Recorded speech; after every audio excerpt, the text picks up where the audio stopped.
Hello and welcome to another episode of From the Beginning here on Heaven Thinking. Today we're continuing on in the book of Leviticus. We're looking at Leviticus chapter 23. We're going to look at the first half of it, so I'll read it. We'll get right into this week's discussion. The Lord said to Moses, "Speak to the Israelites and say to them, These are my appointed festivals, the appointed festivals of the Lord, which you are to proclaim as sacred assemblies.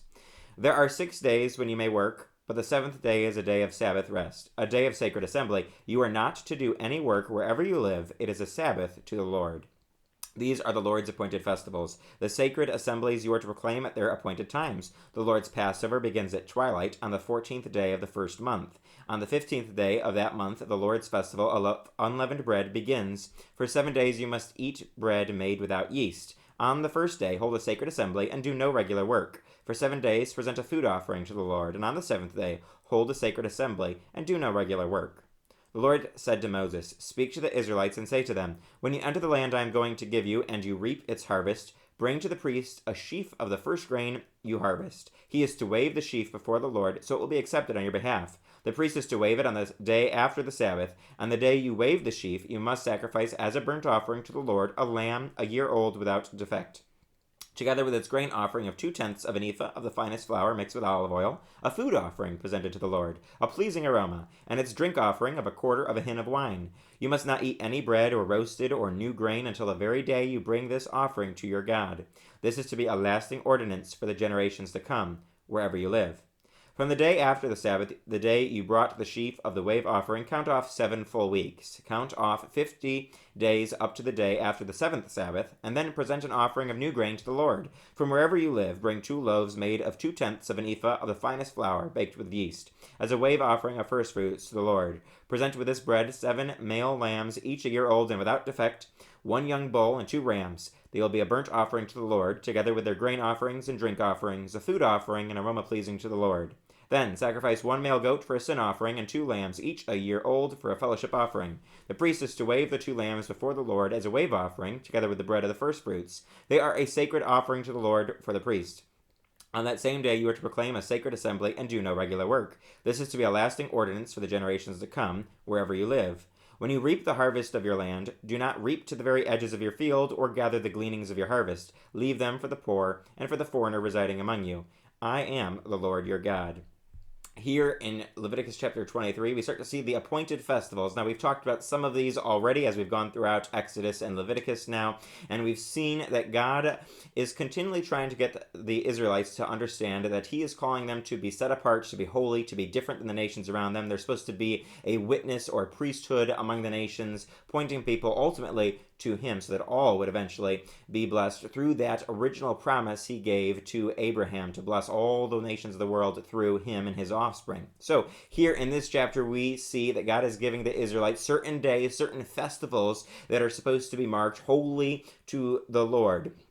They're supposed to be proclaimed as sacred assemblies. This is an important thing. This isn't something that the Israelites are supposed to just throw together and do and have a great, fun party doing whatever they want. No, they have to do certain specific things that honor God, because the point here isn't just, hey, throw a party when you have this festival or you have an offering that you're presenting. No, it's supposed to be reminding you of a holy God, and you're being called to be holy as well. And so we see the Sabbath, which again, we already have seen that's one of the 10 Commandments, said that they are supposed to take a Sabbath day of rest. They're only to work 6 days. The 7th day is a day of sacred assembly. It's holy to the Lord. Again, God not only wanting us to be able to take a day of rest, and here the Israelites a day of rest, but He wants the Israelites to also remember what the point of it is. It's to remember their holy God and their calling to be holy. It's not just a day for them to do whatever they want. It's a day to reflect on who God is and who He's called them to be. And then we see the Passover and the festival of unleavened bread and the offering of the first fruits and the festival of weeks, looking through these different celebrations.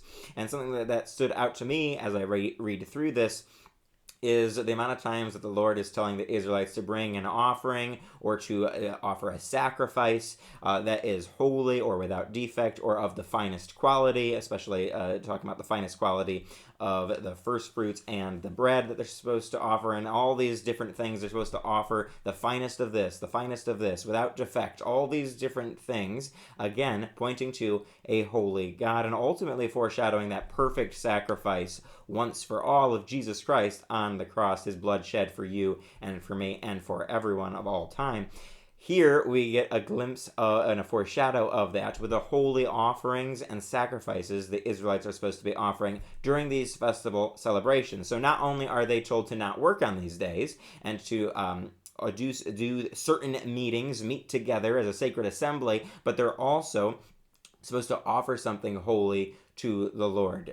This is something that we have seen going from Exodus and Leviticus. God has lots of different instructions for the Israelites when they're supposed to offer an offering or a sacrifice for all kinds of different things, whether it's to atone for sin, whether it's with the first fruits, whether it's for harvesting, all these different things that God is having them do. Again, reminding them to worship him, reminding them that ultimately everything they have comes from God, that he has blessed them, and that he's going to bless them in the land that they're going to enter, the promised land. He's going to bless them with all these things. It's a reminder of everything ultimately comes from God and should go back to God. And so when he asks for the first fruits, or for the best of the lambs, or for the best of the food, or whatever it is, when he asks for that, is not God just being mean and asking for this hard thing. No, he is reminding the people. And it should be a reminder for you and I that everything we have comes from God, and ultimately we need to be willing to give the best back to God and not be selfish and not just be hoarding everything for ourselves. And we see that selfishness being addressed even in the very last couple verses that we looked at here, in verse 22 specifically, when he said, "When you reap the harvest of your land, do not reap to the very edges of your field, or gather the gleanings of your harvest. Leave them for the poor and for the foreigner residing among you. I am the Lord your God." Again, we've already seen this multiple times, but here we're reminded of it again, that God cares very much about the Israelites taking care of the poor people among them and foreigners, being kind to those who maybe are neglected or overlooked, or who are downcast or are the outcasts of society. He cares very much about those people being taken care of. And the Israelites not just being selfish and hoarding everything for themselves. He cares the same for you and I, that we would not just hoard everything for ourselves, but that we would be generous, we would share with others, we take care of the poor. Constantly throughout the New Testament, we're told to take care of orphans and widows, to help those who can't help themselves, or who maybe need a little extra help in life. We're supposed to take care of other people, look out for their own interests above our own interests. It goes against everything that we think in our human, fleshy, sinful nature. Same thing with the Israelites. I'm sure this was completely foreign to them and to the things they had maybe experienced in Egypt and in foreign lands, where people probably were greedy and did things for themselves and didn't have the law of God to instruct them what to do and what was right, what was wrong.